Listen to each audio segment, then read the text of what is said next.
یا بنی اسرائیل اذکروا نعمتی التی انعمت علیکم، اے بنی اسرائیل، اسرائیل کو سمجھ لیجئے یہ مرکب لفظ ہے، اسر اسی سے اسیر بنا ہے، اسیر جو کسی کا قیدی ہوتا ہے، ایل عبرانی میں اللہ کے لیے ہے، اور اسرائیل کا ترجمہ ہے عبداللہ، اللہ کا غلام، اللہ کے ساتھ بندھا ہوا اس کی اطاعت کے قلاتے کے اندر۔ تو یہ اسرائیل یہ لقب ہے حضرت یعقوب علیہ السلام کا۔ ان کے 12 بیٹے تھے، 12 بیٹوں سے جو نسل چلی وہ بنی اسرائیل ہے، انہی میں حضرت موسیٰ کی بعثت ہوئی اور تورات انہیں دی گئی، پھر یہ ایک بہت بڑی امت بنے۔ ان پر 4 ادوار آ چکے تھے قرآن مجید کے نزول کے وقت، 2 مرتبہ اللہ کی رحمت کی بارشیں ہوئیں، انہیں عروج نصیب ہوا، 2 مرتبہ ان کو دنیا پرستی، شہوت پرستی، اللہ کے احکام کو پس و پیش ڈال دینے کی سزا میں عذاب کے کوڑے ان پر برسے۔ اس کا ذکر آئے گا سورہ بنی اسرائیل کے پہلے رکوع میں۔ اس وقت جب کہ قرآن نازل ہو رہا ہے، اس وقت وہ اپنے اس زوال کے دور میں تھے۔ حال یہ تھا کہ حضور صلی اللہ علیہ وسلم کی بعثت سے پہلے ہی 2nd ٹیمپل بھی شہید کیا جا چکا تھا، گرایا جا چکا تھا۔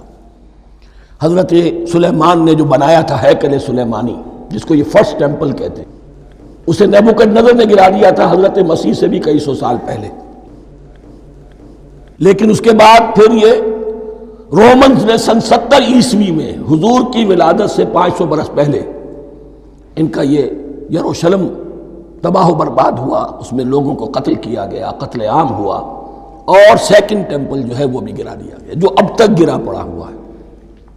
صرف ایک ویلنگ وال ہے جس کے پاس جا کر یہودی جو ہے ماتم کر لیتے ہیں، روتے ہیں، اور اب وہ بنانے پر تلے ہوئے ہیں اپنا 3rd ٹیمپل، اس کے نقشے بن چکے ہیں، بلو پرنٹ بن چکے ہیں۔ لیکن بہرحال جس وقت قرآن نازل ہو رہا تھا یہ بہت ہی پستی میں تھے۔ اس کے بارے میں فرمایا، اے بنی اسرائیل ذرا یاد کرو میرے اس انعام کو جو تم پر ہوا۔ وہ انعام کیا ہے؟ میں نے تمہیں اپنی کتاب دی، نبوت سے سرفراز فرمایا، اپنی شریعت تمہیں عطا فرمائی، تمہیں داؤد، تمہارے اندر داؤد اور سلیمان جیسے بادشاہ اٹھائے جو بادشاہ بھی تھے، نبی بھی تھے۔ وَأَوْفُوا بِعَهْدِي، اور میرے وعدے کو پورا کرو تاکہ میں بھی اپنے وعدے کو پورا کروں۔ یہ وعدہ ہے جو کتاب استثناء جو ہے اولڈ ٹیسٹمنٹ کی، ڈیوٹرانومی، اس کے 18ویں باب کی آیت نمبر 18 اور 19 میں ہے۔ حضرت موسیٰ سے خطاب کر کے اس میں اللہ نے یہ الفاظ فرمائے، میں ان کے بھائیوں میں سے تیرے مانند ایک نبی برپا کروں گا اور اس کے منہ میں اپنا کلام ڈالوں گا، اور وہ وہی کچھ بتائے گا جو میں اس سے کہوں گا۔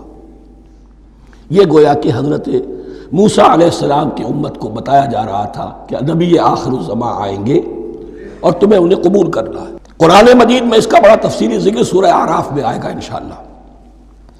لیکن یہاں فرمایا اوفوا بعہدی اوف بعہدکم، تم میرا عہد پر پورا کرو، میرے اس نبی کو تسلیم کرو، اس پر ایمان لاؤ، اس پر کی صدا پر لبیک کہو، تو میں تمہیں میرے انعام و اکرام اور بڑھتے چلے جائیں گے۔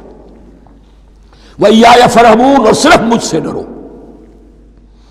وَآمِنُوا بِمَا أَنزَلْتُ مُصَدِّقًا لِمَا مَعَكُمْ، اور ایمان لاؤ اس پر جو میں نے نازل کیا ہے، جو تمہارے پاس جو تورات ہے اس کی تصدیق کرتے ہوئے آیا ہے۔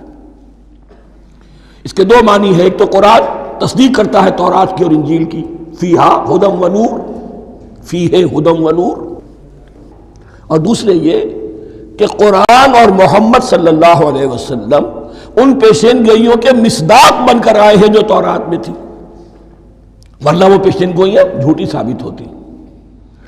ان کے مصداق کون ہے؟ قرآن اور محمد صلی اللہ علیہ وسلم۔ یہ دونوں معنی اس کے ہیں۔ وَآمِنُوا بِمَا أَنزَلْتُ مُصَدِّقًا لِمَا مَعَكُمْ وَلَا تَكُونُوا أَوَّلَ كَافِرٍ بِهِ، اور دیکھو تم ہی سب سے پہلے ان کا کفر کرنے والے نہ بن جاؤ۔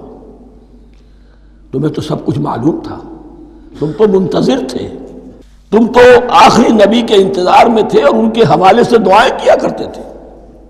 کہ اللہ اس نبی آخر الزمان کے واسطے سے ہماری مدد فرما اور کافروں کے مقابلے میں ہمیں فتح عطا فرما. یہ آئے گا آگے چل کر اسی سورہ بقرہ کے اندر.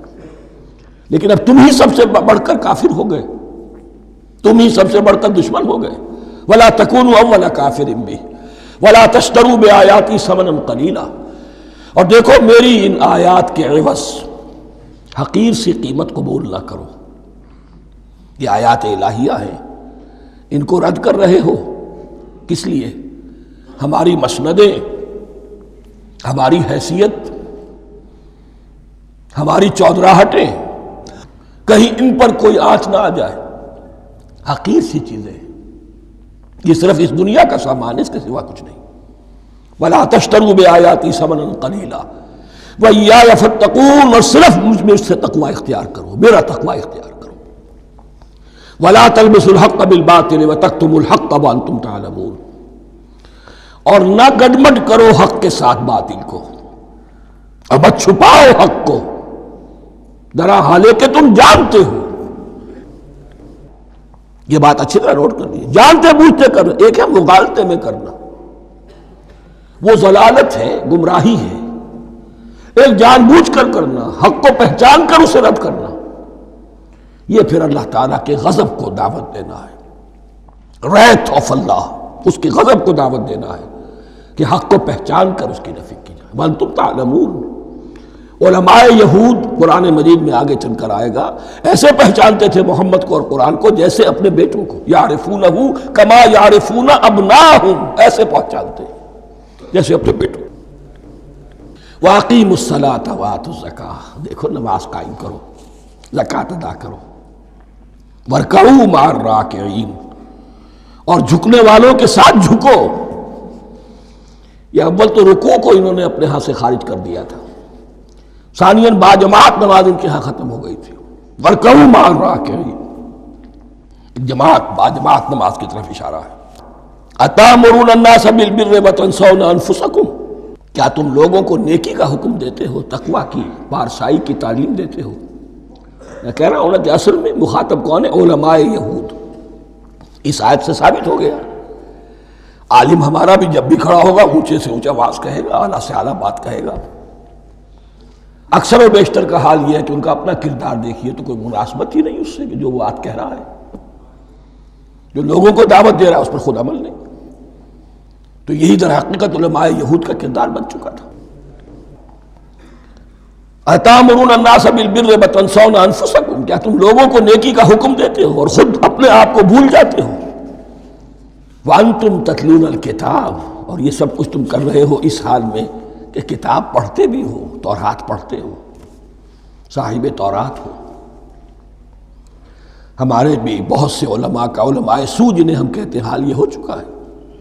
خود بدلتے نہیں، قرآن کو بدل دیتے ہیں. ہوئے کس درجہ فقیہان حرم بے توفیق.